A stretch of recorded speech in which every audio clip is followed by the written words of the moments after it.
Hello friends. This video is brought to you by mywayteaching.com.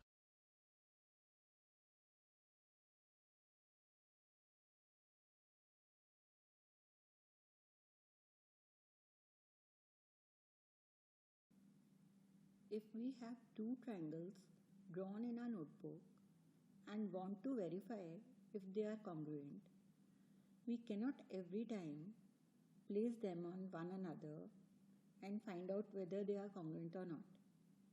So instead, we can use another method that is called congruency in terms of appropriate measures.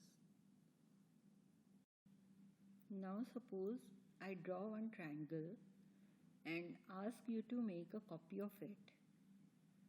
Then you would need some information.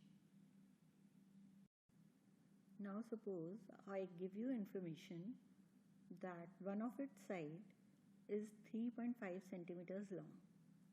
Then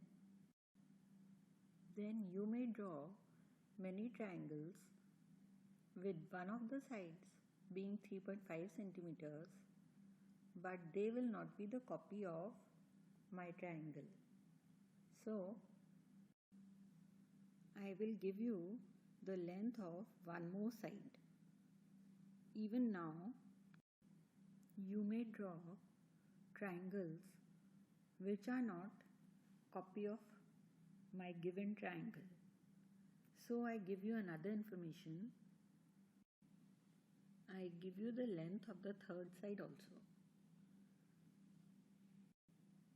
To draw this triangle whose all the three sides are given, I would need to draw it using a compass. We will draw a line segment of length 3.5 centimeters and say we name it AB. Then with A as center and 4.5 centimeters radius, draw an arc. Now with B as center and 2 centimeters radius, draw another arc which intersects the first arc at point, say C.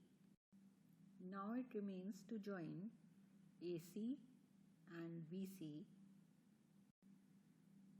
Hence we get a triangle ABC which is of exactly the same length as the required triangle, and this triangle ABC will be congruent to the required triangle.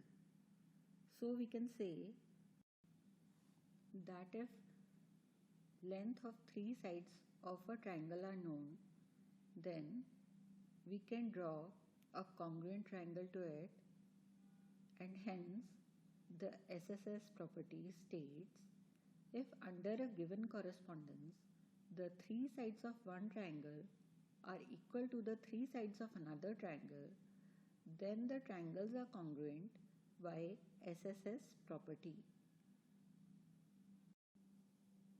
The SSS congruency rule can be considered as a theorem and can be proved using suitable constructions.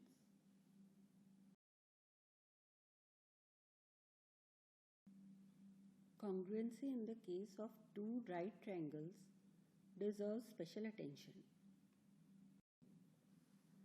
In right triangle, obviously the right angles are equal, so the congruency criteria becomes easy.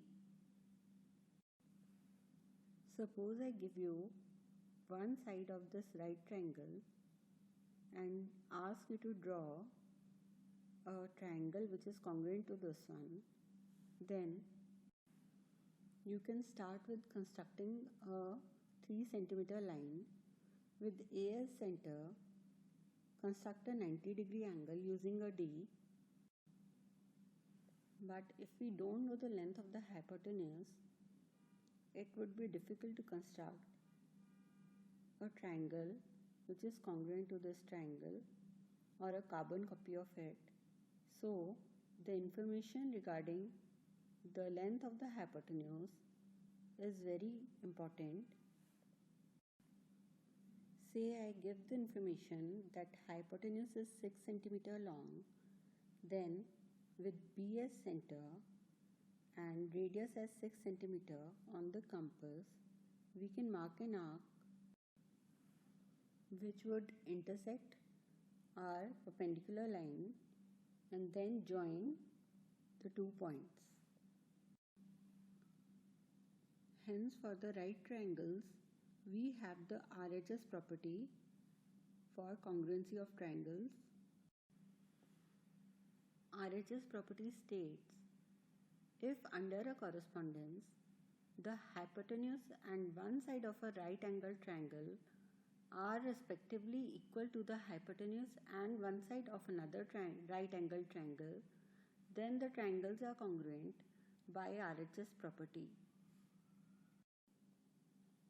RHS congruency rule can be considered as a theorem and can be proved, but we shall do it in our later classes.